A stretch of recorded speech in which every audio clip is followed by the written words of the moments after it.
अपने सब सुन रहल छी कलुआही से RMP स्टूडियो के शानदार प्रस्तुति।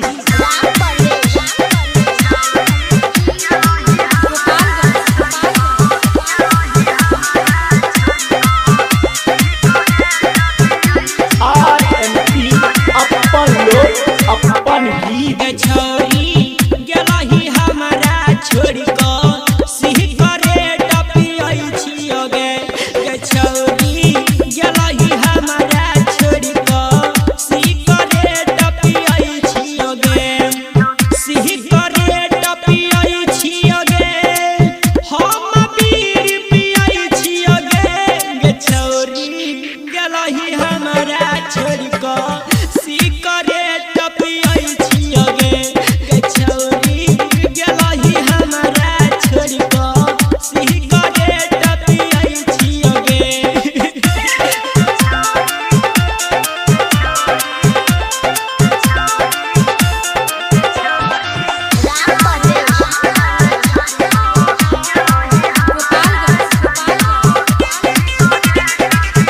अभी आप सुन रहे हैं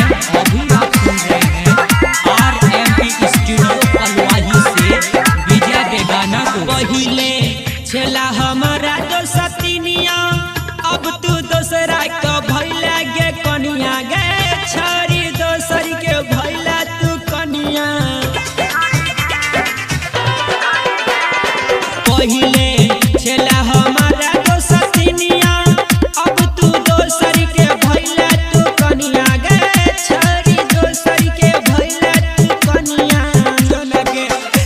गे छोरी किया देलही धोखा हम तोरे पर रहल छियो गे छोरी गेलही हमरा छोड़ी को सिही करे टपियाई छियो गे छोरी गेलही हमरा छोड़ी को सिही करे टपियाई छियो गे।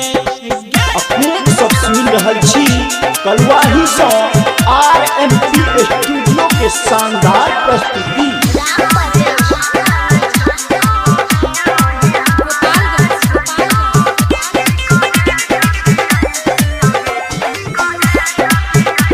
RMP अपन लोग अपन ही भारत से न केला बियाह गई हर कितवा के देला दगा गे छोरी कुंदन के देला दगा गे